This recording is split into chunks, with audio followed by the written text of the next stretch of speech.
Hello मेरे प्यारे साथियों। तो कैसे हैं आप लोग? उम्मीद कर रहे हैं बहुत अच्छे होंगे और आपकी पढ़ाई एकदम शानदार चल रही होगी। तो स्वागत है आपका रिकॉर्ड मेकर ऑफिशियल चैनल में। मैं प्रिंस सर आज आपको एसएससी जीडी का 37वां वीडियो लेकर के आपके सामने खड़ा हूं।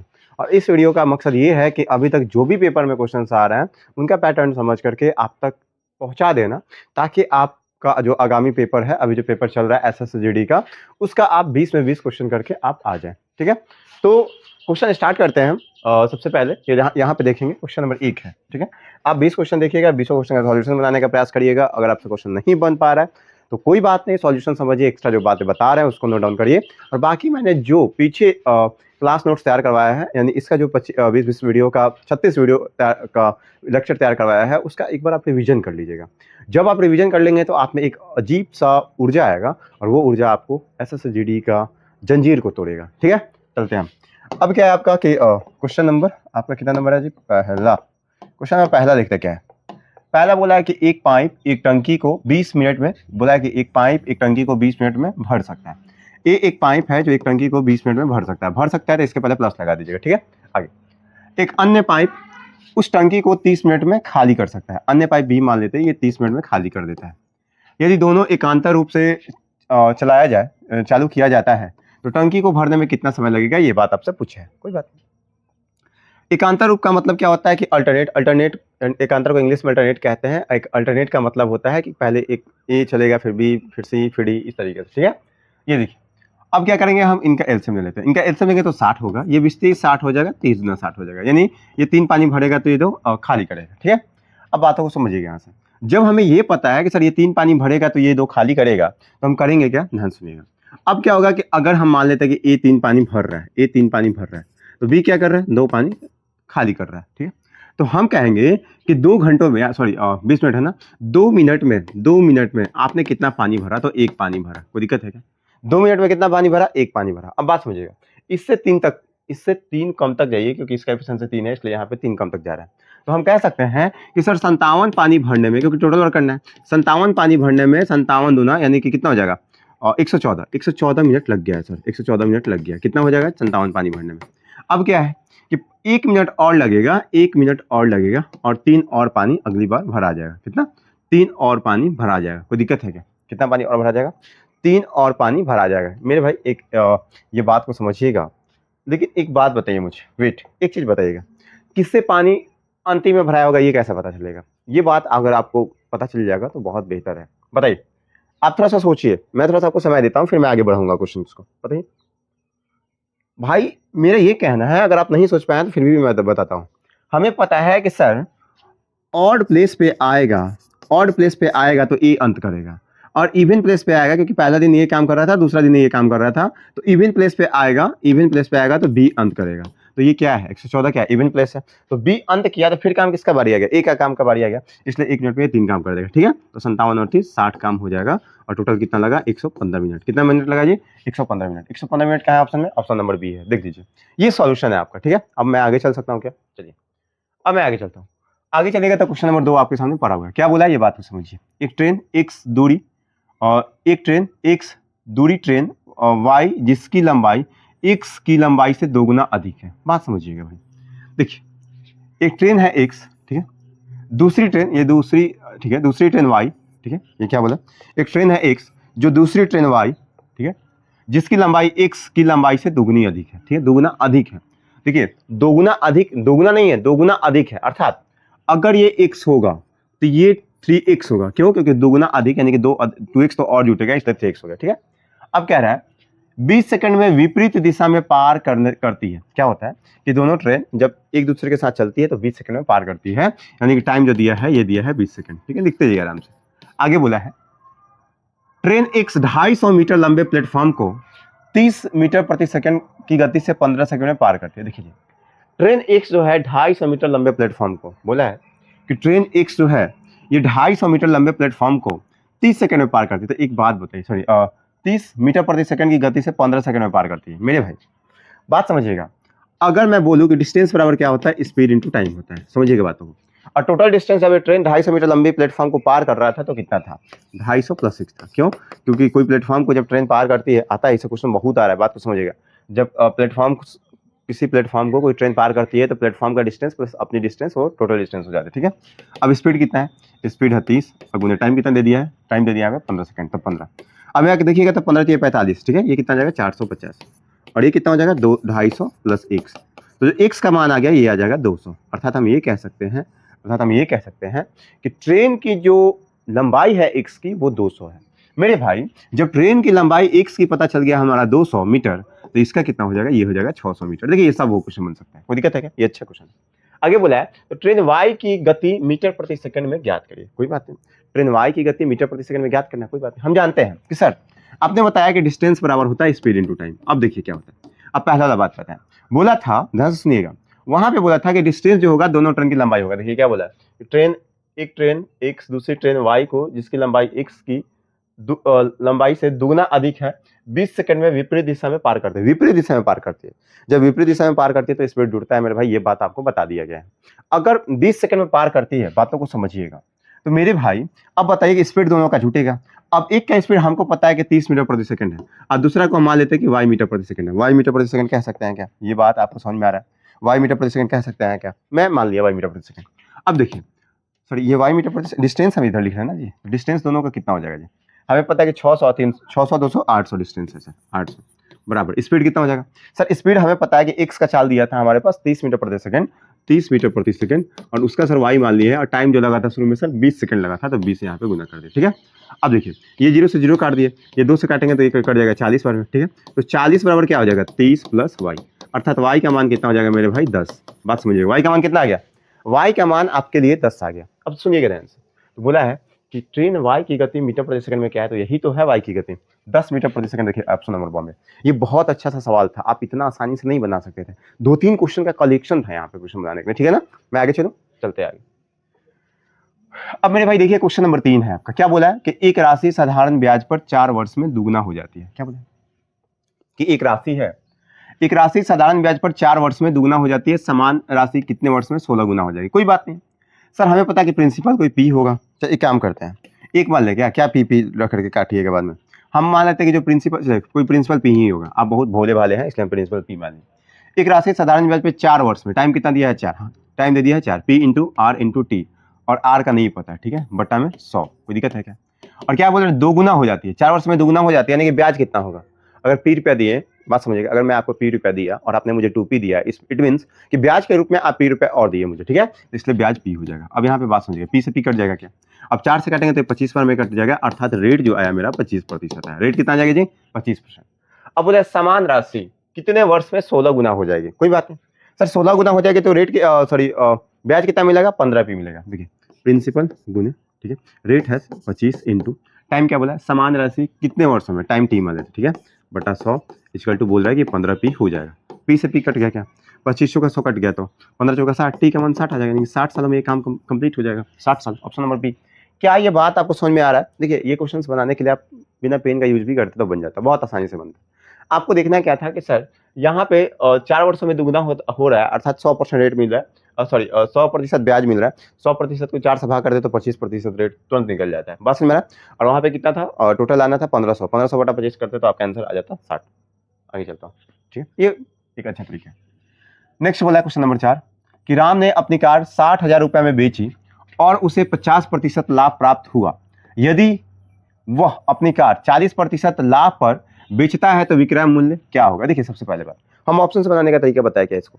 देखिए ओवरऑल इसको 40% पे बेचना है, यानी कि 140% लाभ पे बेचना है, यानी कि 100% प्रिंसिपल होगा, 40% का प्रॉफिट हो गया, यानी कि टोटल सामान जो बेचेगा वो 140% पे बेचेगा। अब 140% का मतलब क्या है कि 7 का मल्टीपल आंसर होना चाहिए। अब 7 का मल्टीपल हम देखेंगे तो सर ये नहीं है, ये नहीं है, ये नहीं है, ये वाला आंसर हो गया। कोई दिक्कत है क्या। लेकिन मैं आपको इसे बेसिक से बना करके दिखाता हूं कि बेसिक से कैसे बनता है। देखिए हमें पता है सर कि राम ने अपनी कार 60,000 रुपए में बेची, उसे 50% का लाभ प्राप्त हुआ, यानी कि 50% का मतलब होता है 1/2, यानी कि 2 अगर सीपी होगा तो एसपी जो हो जाएगा सर ये 3 हो जाएगा। और सर यही 3 का वैल्यू कितना दे दिया था, 60,000 दे दिया था। तो जब 3 का वैल्यू 60,000 है तो 3 से काटेंगे तो ये हो जाएगा 20,000। एक का वैल्यू हमें 20,000 है, बस समझिए 20,000, यानी कि सर सीपी जो होगा ये 2 था, अर्थात ये 40,000 हो जाएगा। कोई दिक्कत है क्या। सीपी कितना हो जाएगा जी, सीपी हो जाएगा 40,000। अब बातों को समझिएगा क्या बोला है कि अगर 40,000 का सामान को 40,000 का सामान को, ठीक है 40,000 लिखिए, 40,000 का सामान को 40% का प्रॉफिट में बेचना चाहते हैं, यानी कि 140% में बेचना चाहते हैं, कोई दिक्कत है क्या? ये डबल जीरो से डबल जीरो कट गया, ठीक है। अब यहाँ पे देखिएगा ये प्रतिशत है तो डबल जीरो काटता है। अब 14 चौका 56, 14 चौका 56 और 1000, 56,000 आंसर हो जाएगा। देखिए 56,000 आ गया क्या? अब ये बेसिक से बनाने में कोई फायदा नहीं, आपको मैं एक तरीका बताया हूँ, बहुत पहले से बताया हूँ कि ओवरऑल कितना परसेंट का प्रॉफिट लॉस है उस पर बस ध्यान दीजिएगा, ठीक है। वो क्वेश्चन सब जगह ये ट्रिक काम करते हैं। अब देखिए यहाँ पे क्या बोला है, बोला कि 5 गुने 8 के पावर 1/3, ठीक है। फिर क्या बोला, प्लस 27 के 1/3, ठीक है, पावर 1/3। अब क्या है, यहाँ तक होने के बाद ये पूरा के बाद ये इतना है और इसके पावर, ठीक है, ऐसे करके ये 5 यहाँ से बंद होता है और इसका पावर 1/4 है। मेरे भाई ये कितना मस्त कैलकुलेशन का क्वेश्चन, सिंप्लीफिकेशन का क्वेश्चन है। अगर आप ये बना देते तो बहुत बेहतर बच्चे हैं, आप एक बार बनाने का ट्राई करिए, ठीक है, ट्राई करिए। वीडियो पूछ करके जब आप ट्राई करे होंगे तो फिर से आज वापस मैं बताता हूँ आपको कि क्वेश्चन कैसे बनता है, ठीक है। देखिए यहाँ पे हमें पता है 8 के पावर 1/3 का मतलब होता है सर 2, ठीक है, और 27 के पावर 1/3 का मतलब होता है कि सर 3 के, यहाँ पे इसका मतलब क्या होता है, 27 का पावर 1/3 यानी कि क्यूब रूट 3 निकालिएगा, यानी कि 3 आ जाएगा सर, 3 2 5 हो जाएगा, बात समझ गए, यहाँ पे की पावर 3 है, ठीक है। अब 3 2 5, 3 2 5, 5 के पावर 3 करिएगा यानी कि 125 हो जाएगा, कितना हो जाएगा 125, बातों को समझिएगा पहले, ठीक है, ये हो जाएगा आपका 125, ठीक है।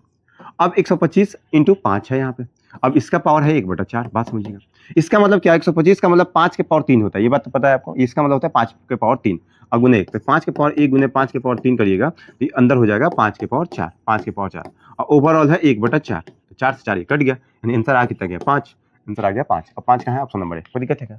ये देखिए कितना मस्त तरीका से क्वेश्चन आपके सामने बना दिया, ठीक है। अब मैं आगे चलो, क्वेश्चन नंबर आपके सामने है 6, बोला है कि यदि A:B का अनुपात 1:3 है, A:B का अनुपात जो है 1:3 है, B:C का अनुपात 2:5 है, ठीक है, C:D का अनुपात 2:3 है, 2:3 है C:D का मान। अब हम आपको बता दिए हैं कि ये कैसे निकलता है, ठीक है। ये इसके बगल में खाली है, इसके बगल में खाली है, ये खाली है और ये खाली है, इधर खाली है, इधर भी खाली है, कुछ नहीं करते, इसके बगल वाला भर देते हैं, यहाँ 3 भरा गया, यहाँ 3 भरा गया, यहाँ 5 भरा गया, यहाँ 2 भरा गया, यहाँ पे 2 भरा गया और यहाँ पे 2 भरा गया, ठीक है। अब आगे चलते हैं, ये 2 दूना 4, ठीक है, तीन, एक काम करते हैं, क्या कुछ कटने वाला है क्या, कुछ नहीं कटने वाला, और 2 दूना 4, 4 3 12, ठीक है, ये 5 दूना 10 30, 5 3 15, 15 3 45, ओके। यहाँ पे देखते हैं, कोई दिक्कत है क्या? तो आपसे क्या पूछा है कि ABCD का मान ज्ञात करिए, तो 4 12 30 45, 4 12 30 45, यहाँ पे ऑप्शन नंबर डी, कोई दिक्कत है क्या? ये बहुत आसान सा क्वेश्चन था मेरे भाई, ये रेशियो का बहुत बेसिक क्वेश्चन है, मैं रेशियो के जब फाउंडेशन बैच पढ़ाऊंगा उसमें एकदम पूरी जानकारी के साथ आपको बताऊंगा, ठीक है। अगर आपको नहीं आता तो वैसे आप प्रैक्टिस करते तो मुझे लगता है कि आपको आता है, तभी जाके इतना तेजी से बता रहा हूँ मैं आज, ठीक है। नेक्स्ट देखिए, अगला जो क्वेश्चन है क्वेश्चन नंबर 7 है, आपका बोला कि एक व्यक्ति 345 रुपए प्रति कैलकुलेटर की दर से कैलकुलेटर खरीदता है, ठीक है। यदि वह कैलकुलेटरों को 40% हानि पर बेचता है तो 28 कैलकुलेटरों का विक्रय मूल्य ज्ञात करें। भाई मेरे यहाँ पे समझिएगा, ये बिना पेन चलाए, सॉरी, बिना ज्यादा कैलकुलेशन किए क्वेश्चन बनाने का प्रयास करता हूँ मैं। 28 कैलकुलेटर का विक्रय मूल्य पूछा है, 28 का मतलब क्या, जो भी आंसर होगा 28 का मल्टीपल होगा, बात समझ में आ रहा है ना, कुछ भी होगा तो 28 का मल्टीपल हम यहाँ पे देखिए, अर्थात 7 का मल्टीपल होगा और 4 का मल्टीपल होगा, ठीक है, 7 का और 4 का। तो एक काम करते हैं, 4 का मल्टीपल सर एक नहीं दिख रहा है, ठीक है। अब यहाँ पे क्या हो गया, हम देखेंगे 7 का मल्टीपल, 7 का मल्टीपल देखने जाएंगे तो यहाँ पे देखेंगे हम कि सर 7 9 63, 5 7, 7 8 56, 1 2, ये नहीं घटेगा। ये सर यहाँ पे देखेंगे तो 7 एकम 7, 6 5, ठीक है, 7 8 56, 7 9 63, 2 2, 17 के 21, 7 दूना 14, ये वाला आंसर हो जाएगा, ठीक है।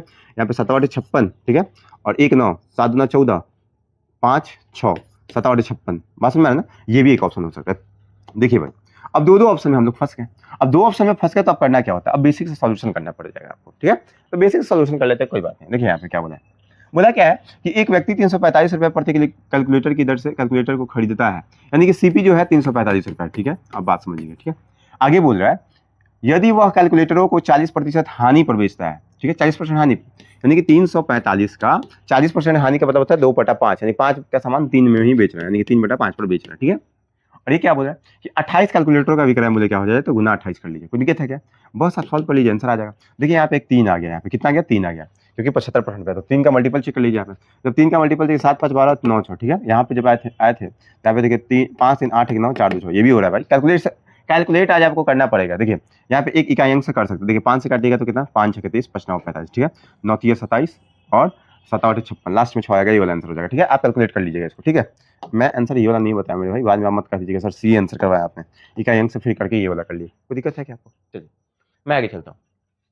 नेक्स्ट क्या है, क्वेश्चन नंबर 8 बोल रहा है कि जॉन को एक परीक्षा में 20% अंक मिले और वह 10 अंकों से अनुत्तीर्ण हो गया। मेरे भाई अगर इस टाइप का क्वेश्चन है तो आप क्या करिएगा कि पास बराबर पास कर लीजिए। क्या करिएगा, पास बराबर पास कर लीजिए। देखिए हमारा कहना है कि जॉन को एक परीक्षा में 20% अंक मिला, 20% अंक मिला, ठीक है, और उसे 10 अंक से अनुत्तीर्ण हो गया, यानी कि 10 अंक और मिलता तो ये बच्चा पास हो जाता। कोई दिक्कत है क्या? आगे बोल रहा है उसी परीक्षा में जैक को 35% अंक मिले।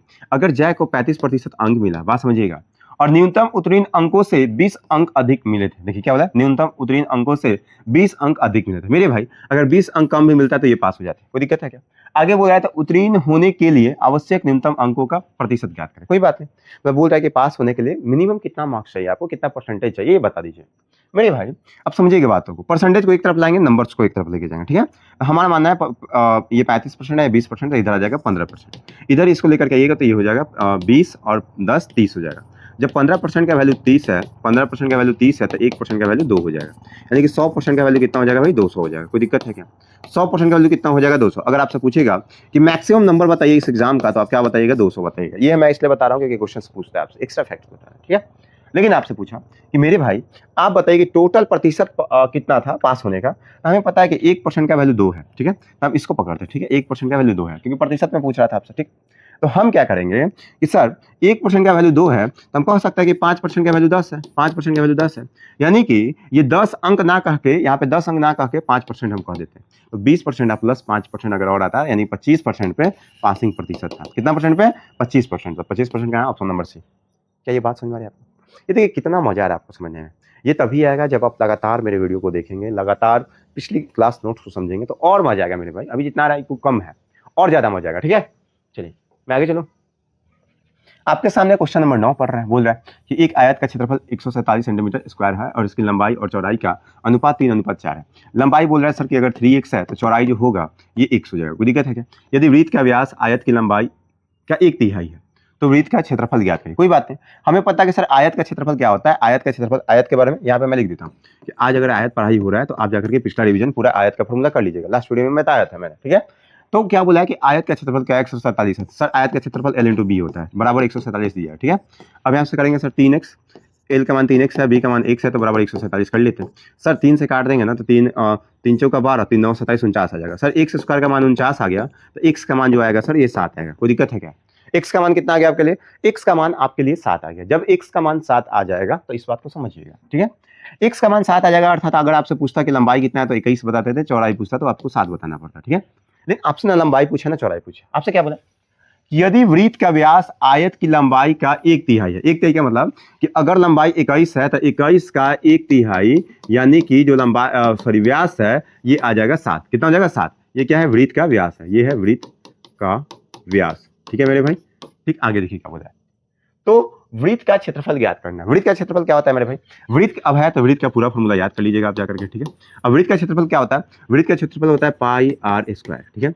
और हमें पता है पाई का मान 22/7 होता है, और सर आर जो होता है ना व्यास का आधा होता है। ये बात को याद रखिएगा। क्या होता है? व्यास, डायमीटर जो होता है और त्रिज्या का यानी रेडियस का आधा होता है। सॉरी, डायमीटर रेडियस का दुगना होता है और रेडियस जो होता है वो डायमीटर का आधा होता है, ठीक है। बात समझिएगा। तो वृत्त का व्यास जो होता है वो क्या हो जाएगा? 7/2, सॉरी त्रिज्या हो जाएगा 7/2 और ये 7/2 हो जाएगा, ठीक है। अब देखिए यहाँ पे बात होगी, ये 7 से 7 कट गया, कोई दिक्कत है क्या? ये 2 से काटेगा तो 11 बार में कट जाएगा, तो 11/77 आ जाएगा आंसर, 77/2। अब 77/2 देखिएगा तो यहाँ पे कितना हो जाएगा? 38 दूना, यहाँ पे देखिए ये वाला आंसर हो जाएगा, ठीक है। 38.5 कितना आंसर हो जाएगा? 38.5। कोई दिक्कत है क्या? मैं आगे चलूँ, चलिए नेक्स्ट क्वेश्चन नंबर 10 है। क्वेश्चन नंबर 10 क्या कहना चाहता है ये बात को समझिए, बहुत बेहतर तरीके से समझिएगा, ठीक है। अब क्वेश्चन नंबर 10 आपका ये कहना चाहता है कि उस सबसे छोटी संख्या के अंकों का योग कितना है जिसे 16, 10, 12, 27 से विभाजित करने पर प्रत्येक स्थिति में शेषफल के रूप में 9 बचता है और वह 13 से विभाजित है। लीजिए भाई, ऐसा क्वेश्चन बनाने के लिए बच्चा एकदम पेन चलाना, एकदम धकाधक चलाना स्टार्ट कर देता है। मेरा कहना है कि इस टाइप का क्वेश्चन बनाने के लिए एकदम से ऑप्शन से बना सकता है क्वेश्चन को। अब देखिए क्या है ऑप्शन से बनाने के लिए, क्या है इसका आंसर 18 है। अब देखिए कैसे हो जाएगा एकदम आसानी से। भाई हमको पता है कि सर बोला है कि 27 भी उस संख्या में जिनका एलसीएम निकालना है, तो सर एलसीएम में संख्या होता है, इसलिए सर 9 का मल्टीपल एलसीएम होगा। कोई दिक्कत है क्या? और प्लस सर ये बोला है कि 9 का यहाँ पे देखिएगा शेष 9 बचता है तो फिर प्लस 9 हो जाएगा, तो 9 का मल्टीपल यहाँ पे होगा, प्लस 9 और आ जाएगा, यानी फाइनली जो भी आंसर होगा वो 9 का मल्टीपल होगा। और 9 का मल्टीपल का मतलब है कि डिजिटल सम सर 9 होगा, और डिजिटल सम कहाँ पे 9 है सर? 8 और 1 9, एक ही मात्र ऑप्शन में हो गया आंसर 18। कोई दिक्कत है क्या? कोई दिक्कत नहीं होनी चाहिए। ये क्वेश्चन आप बनाते तो बहुत समय लगेगा, ठीक है। अब मैं बताता हूँ बेसिक से। अब जब आप बेसिक से बनाने चलेंगे इस क्वेश्चन को, ठीक है, तो ये क्वेश्चन समझिए कैसे क्या बनेगा, ठीक है। क्या बोला है मेरे भाई? देखिए, बोला है कि उस सबसे छोटी संख्या के अंकों का योग कितना है जिसे 16, 10, 12 और 27 से विभाजित करने पर प्रत्येक स्थिति में शेषफल के रूप में 9 बचता है। शेषफल के रूप में कितना बचता है? 9 बचता है, और वह 13 से विभाजित होगा। एक और बात बता देते हैं मेरे भाई, ये बात मैंने नहीं बताया था। एक और तरीका इस क्वेश्चन को बनाने का, बाई ऑप्शन। जो भी आंसर होगा फाइनली, अगर संख्या पूछेगा तब उसके लिए बता रहे हैं, ठीक है। वो 13 से कटेगा, ठीक है। अगर संख्या जब भी पूछे आपसे कि वो संख्या ज्ञात करे तो वो 13 से कटने वाला संख्या था, ठीक है। अब ध्यान से सुनिएगा मेरे भाई, क्या बोला। हमें क्या करना होता है इस टाइप के क्वेश्चन बनाने के लिए? पहले एलसीएम निकालना पड़ता है, एलसीएम में 9 जोड़ना पड़ता है, फिर उसको एलसीएम इंटू के प्लस 9 बाई, अब क्या करेंगे उसके बाद हम 13 से विभाज्य बनाएंगे, ठीक है। इस तरीके से बना करके बेसिक से क्वेश्चन बनाते हैं, ठीक है। मुझे जहां तक अंदाजा है आप इस क्वेश्चन को बना लेंगे क्या बेसिक से? इसे आप बेसिक से बनाने का प्रयास करिए प्लीज, ठीक है। इसको आप बेसिक से बनाने का प्रयास करिए। अगर आपसे नहीं बनता है तो आप मुझे कमेंट बॉक्स में बताइए, कमेंट बॉक्स में बताइए कि सर बेसिक से हमसे नहीं बन पाया है, तो मैं आपको बता दूंगा, ठीक है। बाकी मैं शॉर्ट तरीके से बता दिया, कोई दिक्कत है क्या? आगे चलूँ मैं? चलो आगे चलता हूँ, आगे चलूंगा तो क्वेश्चन नंबर 11 मिलेगा आपको, ठीक है। बोला कि दो संख्याओं का लघुत्तम समापवर्तक उनके महत्तम समापवर्तक का 22 गुना है। सर अगर एलसीएम और एचसीएफ दिया है तो बोल रहा है कि एलसीएम जो है एचसीएफ का 22 गुना है, कि अगर ये x होगा तो एलसीएम कितना हो जाएगा? 22x होगा। कोई दिक्कत है क्या? अब आगे देखिए क्या बोला। यदि एक संख्या 132 है तथा लघुत्तम समापवर्तक और महत्तम समापवर्तक का योग 276 है। अगर एक संख्या कितना बोल दिया जी? 132 है, एक संख्या बोल दिया 132 है, ठीक है। और बोला लघुत्तम समापवर्तक और महत्तम समापवर्तक का जो योग दिया है ये दे दिया है 276। कोई बात नहीं, सुनिएगा ध्यान से। तो 22 से 23, 23x का वैल्यू आपका दे दिया है 276। तो एक का वैल्यू कितना हो जाएगा? x का वैल्यू 23 एकम 23 और 23 दूना 46 यानी कि 12। अगर हम एलसीएम एच से पूछेंगे तो सर इससे 12 होगा, और सर एलसीएम जो होगा 22 गुने 12 हो जाएगा। कोई जरूरत नहीं है गुना करने का, ठीक है। अब ध्यान सुनिएगा, और पहली संख्या 132 है तो आपसे पूछा कि दूसरी संख्या ज्ञात कर। अब हमें फॉर्मूला बताया कि सर पहली संख्या गुने दूसरी संख्या बराबर होता है एलसीएम गुने एचसीएफ। पहली संख्या सर जो है हमारे पास वो दिया है 132, दूसरी संख्या हम मान लेते हैं सर x, और सर एल जो है ये 22 गुने 12 है एलसीएम, ठीक है, और सर एचसीएफ है 12। अब गुना कर लेते हैं सबको। अब 12 से काटिएगा तो ये कट जाता है 11 बार में, 11 से काटेगा तो ये कट जाएगा 2 बार में, तो 12 दूना 24 हो जाएगा। x का मान हो जाएगा 24। अब 24 का है ऑप्शन नंबर ए हो जाएगा। कोई दिक्कत है क्या? ऑप्शन नंबर ए हो जाएगा 24 आंसर। कोई दिक्कत नहीं आपको, मैं आगे चलता हूँ, ठीक। क्वेश्चन नंबर 12 पे आते हैं। बोला है कि बेसिक इसका सॉल्यूशन करना है। इसका मन कर रहा है हमको छोड़ने का भाई, कि आप इसका आंसर बताइए कमेंट बॉक्स में कितना है। अब बताइए मैं सॉल्यूशन करूँ कि छोड़ दूँ, क्योंकि एक क्वेश्चन छोड़ेगा आपको लगेगा सर सब क्वेश्चन छोड़ ही देते हैं। मैं चाहता हूँ कि कुछ क्वेश्चन आप भी मशक्कत करें, कुछ आप भी दिमाग लगाए, कुछ आप भी दौड़े भागे। समझ में बात? चलिए, लेकिन चलिए मैं बता देता हूँ इसको। हमें पता है कि सर 6 में से 5 घटेगा तो 1 हो जाएगा, 4 गुना 1 करेंगे तो 4 हो जाएगा। सर -4 है +4 है तो 1 कट जाएगा तो 0 आ जाएगा, ठीक है। अब 1 में से 0 घटाएंगे तो सर 1 ही होगा यहाँ पे। ये कितना हो जाएगा? ये टोटल 1 हो जाएगा। कोई दिक्कत है क्या? सॉल्यूशन समझिएगा, ठीक। अब आगे देखिएगा। अब क्या है कि 1 में 2 से गुना करेंगे तो 2 हो जाएगा, टोटल कितना हो जाएगा? 2 हो जाएगा। अब 2 और 4 जोड़ेंगे तो 6 हो जाएगा। अब 6 में से 8 घटाएंगे तो -2 हो जाएगा, यानी कि यहाँ से यहाँ तक का -2 हो रहा है। सर -3 में -2 से गुना करेंगे तो कितना हो जाएगा जी? -3 में -2 से गुना करेंगे तो 6 हो जाएगा। तो सर 12 + 6, ठीक है, 12 + 6, ठीक है, और डिवाइड बाई 3 है, ठीक है। डिवाइड बाई कितना है जी? 3 है। अब समझिएगा बातों को। तो इसको भाग करिएगा तो 2 आ जाएगा और 12 आ जाएगा, तो 12 2 14 आ जाएगा आंसर, 14 आंसर। कोई दिक्कत है? सिंप्लीफिकेशन क्या? अब भाई सर ये कैसे बना दीजिए। देखिए भाई मैंने आपको बोर्ड मास का तरीका बताया था। क्या बताया था? BODMAS बोर्ड मास। बोर्ड मास में मैंने बताया था पहले B फॉर ब्रैकेट होता है, O फॉर ऑफ होता है, D फॉर डिवाइड होता है, M for multiply, A for addition, S for subtraction, ठीक है। इन सभी चीजों को एकदम सीक्वेंस से हम क्वेश्चन बनाते जाते हैं तो क्वेश्चन बन जाता है। कोई दिक्कत है क्या? मैं आगे चलिए, अब मैं आगे चलता हूँ। क्वेश्चन नंबर आपके सामने जो है वो क्वेश्चन है आपका कितना number? Question number 13। Question number 13 क्या कह रहा है? बोल रहा है कि ए और बी कुछ निवेशों के साथ एक साझेदारी में प्रवेश करते हैं। 8 महीने के अंत में ए साझेदारी छोड़ देता है।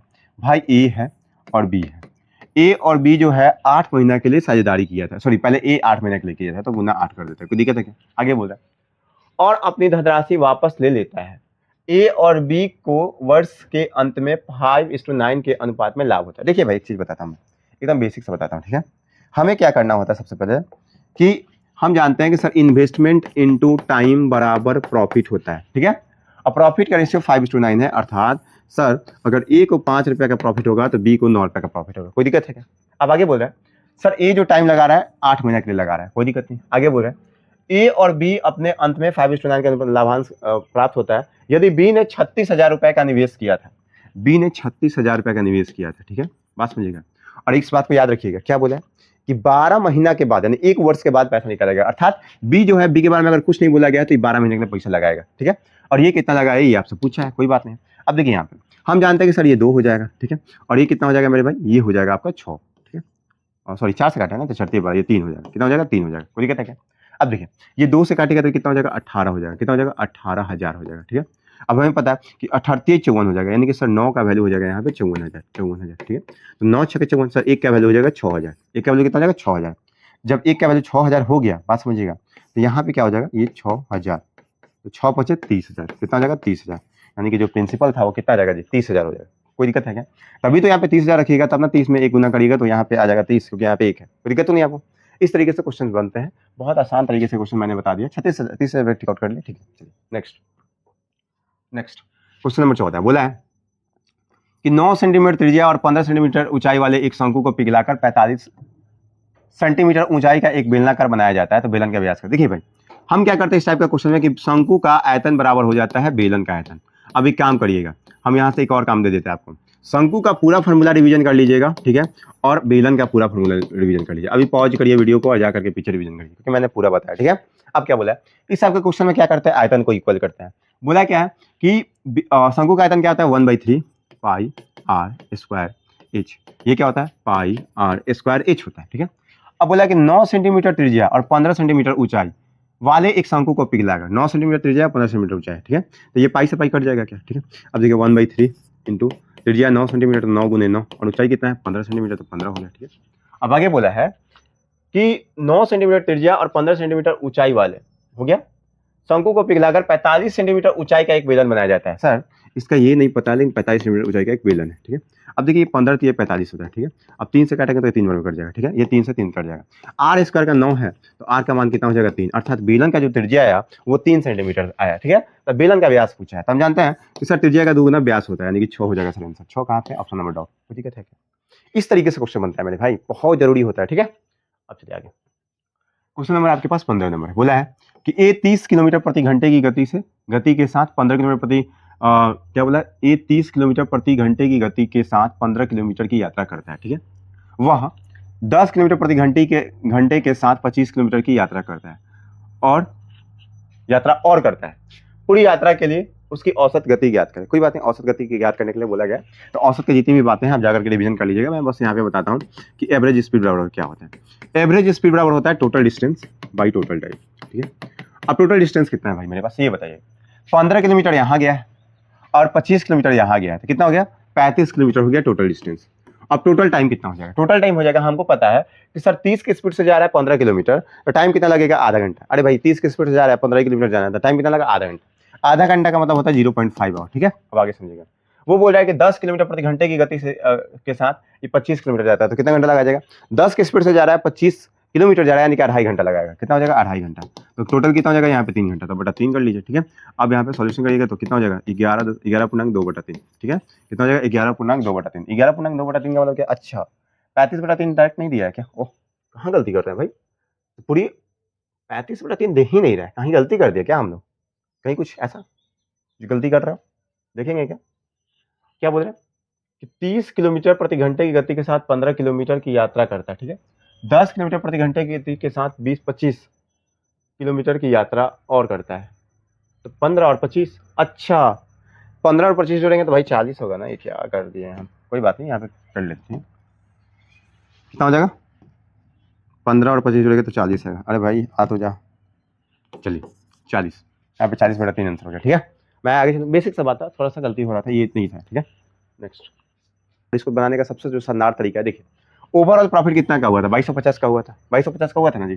हम देखेंगे कि दोनों को जोड़ करके 2250 का आ रहा है, ये नहीं आ रहा है, ये नहीं आ रहा है, ये नहीं आ रहा है, ये वाला आंसर आ गया आपका, ठीक है। 12 10 22 2250 तो ये भी आ रहा था, ठीक है ना, तो फिर ये भी आ रहा है। तो ज्यादा वाला प्रॉफिट क्या है, एक जगह कितना का है, पहले कितना का था 10%, फिर 8%, तो 10% वाला मान लेते हैं पहले ज्यादा वाला होगा, तो ये वाला आंसर हो जाएगा, है ना। तो आपका आंसर यही हो जाएगा, ठीक है, 1250 और 1000। कोई दिक्कत है क्या, आगे चलूँ मैं, आगे चलूँ, चलिए अब ध्यान सुनिएगा, आगे चलता हूँ। क्वेश्चन नंबर आपके सामने मिलेगा 17। ये 16 कहाँ गया थे, ये कितना नंबर था, ये आपका 16 ही था ना। चलिए 17 नंबर, 17 नंबर क्वेश्चन क्या कह रहा है देखिएगा ध्यान से। बोला है कि ए बी सी की दक्षता का अनुपात ए बी सी की जो दक्षता का अनुपात है 4:5:3 है, यानी कि इफिशिएंसी का रेशियो, किसका रेशियो, एफिशिएंसी का रेशियो। एक साथ कार्य करने पर वे तीनों उस कार्य को 25 दिनों में पूरा कर सकते हैं, यानी कि जो टोटल वर्क होगा वो हो जाएगा 5 4 9 3 12 12 गुना 25 हो जाएगा। कोई दिक्कत है क्या, टोटल वर्क। आगे बोल रहा है ए और सी दोनों मिलकर काम का 35%, काम का 35% का मतलब होता है 35/100, ठीक है। और कौन मिलकर के, ए और सी दोनों मिलकर 35% कार्य को कितना दिन में करेगा, कोई बात नहीं। ए और सी मिलकर के, तो ए का कितना है 4 और सी का कितना है 3, तो 4 3 7 हो जाएगा नीचे, ठीक है। तो 7 × 35, 25 चौका 100, ठीक है, 4 3 12, यानी कि 15 दिन में काम निपट जाएगा आपका। कितने दिन में काम निपट जाएगा जी, 15 दिनों में काम निपट जाएगा। कोई दिक्कत है क्या, आगे चलता हूँ क्वेश्चन नंबर 18 पे। अब क्वेश्चन नंबर 18 पे चलिएगा, तो बोला है कि वार्षिक रूप से संयोजित होने पर होने वाले 20% ब्याज की दर 2 वर्षों में 1200 रुपए की धनराशि से अर्जित होने वाला चक्रवृद्धि ब्याज ज्ञात करिए। कोई बात नहीं, हमें पता है कि सर 1200 रुपए है, 1200 रुपए है, ठीक है, 1200 रुपए है, ठीक है। अब 1200 का 20% के रेट से 2 वर्ष का सीआई कितना मिलता है, तो हम बताया कि सीआई के लिए क्या करिएगा, 20 + 20 + 20 × 20/100 कर दीजिएगा, जितना रेट है, यानी कि टोटल 44% का प्रॉफिट हुआ है।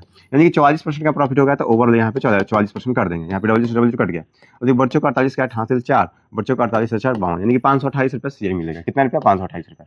हालांकि ये क्वेश्चन बनाने का सबसे बेहतर तरीका था यही तरीका कि डायरेक्ट आप मन में 44% करते हैं और 11 का मल्टीपल ढूंढ लेते हैं, तो 11 का मल्टीपल जो आंसर होता है वही उनका आंसर हो जाता है, ठीक है। ये वाला एक आ रहा था, ठीक है। आगे चलते हैं, नेक्स्ट जो है आपका क्वेश्चन नंबर 19 से बोला है कि नीलेश ने एक परीक्षा में 188 अंक प्राप्त किए, लेकिन वह 22 अंकों से अनुत्तीर्ण हो गया। भाई 188 अंक प्राप्त किया लेकिन वो 22 अंक से फेल हो गया, यानी कहीं ना कहीं पेपर में अगर वो 210 अंक लाता तो वो पास हो जाता। कोई दिक्कत है क्या, यहां तक आपको बात समझ में आ रही होगी कि अगर वो 210 अंक लाता तो पास हो जाता। लेकिन आगे क्या बोला है, बोला है कि उस परीक्षा को पास करने के लिए नीलेश को कम से कम 35% अंक प्राप्त करने थे। मतलब अब क्या बोला कि ये 210 अंक ना ला करके 35% भी ला देता तो ये पास हो जाता, यानी ये दोनों आपस में बराबर थे। अब क्या करेंगे हम, तो उस परीक्षा का अधिकतम अंक ज्ञात करें। कभी भी कोई भी परीक्षा का अधिकतम अंक 100% होता है। कितना परसेंट होता है, 100% होता है। तो हम कुछ नहीं करेंगे, यहाँ से काटेंगे। अगर 7 से काटेंगे तो 7 × 5 = 35 हो जाएगा, 7 से काटेंगे तो 30 बार में चल जाएगा, ठीक है। अगर हमको 100% बनाना है तो 20 से इधर गुना कर लेते हैं और 20 से इधर गुना कर लेते हैं, ठीक है। तो 3 × 9 = 6, यानी कि 600 अंक मैक्सिमम हो जाएगा। कितना अंक मैक्सिमम होगा, 600 अंक। 600 अंक ऑप्शन नंबर ए है। कोई दिक्कत है क्या, मैं आगे चलता हूँ मैं। देखिए नेक्स्ट चलिएगा क्वेश्चन नंबर 20 से। बोला है कि किसी संख्या का 23% उसी संख्या के 25% से 27 अधिक है। देखिए किसी संख्या का 30% उसी संख्या के 25% से 27 अधिक है। इसका मतलब क्या हुआ कि दोनों का अंतर प्रतिशत में कितना है, अंतर जो है 5% का है, तो 5% का वैल्यू कितना दे दिया था, 27 दे दिया था, ठीक है। तो संख्या ज्ञात करना है, तो संख्या होता है सर 100%, तो 20 से इधर गुना, 20 से इधर गुना, तो 27 × 54 होता है। 27 × कितना होता है जी, 54 होता है, यानी कि 540 आंसर हो जाएगा। कितना हो जाएगा आंसर, 540 आंसर आपका देखना पड़ेगा कहाँ पे, यहाँ पे ऑप्शन नंबर ए है, ठीक है। इसी के साथ आज का क्लास समाप्त होता है, ठीक है। और आपको मैं बोलूँगा कि अगर आपका क्लास आज का अच्छा लगा तो ये वीडियो को बहुत सारे दोस्तों तक शेयर करिए, ताकि वो भी जो अभी एग्जाम पैटर्न चल रहा है उसका वीडियो क्वेश्चंस देख करके और एग्जाम में बैठे उनका भी स्कोर अच्छा हो, ठीक है। अगर आप चाहते हैं कि आपका दोस्त का कोई भला हो, प्लीज़ इस वीडियो को शेयर करिए, ठीक है। आज के लिए थैंक यू।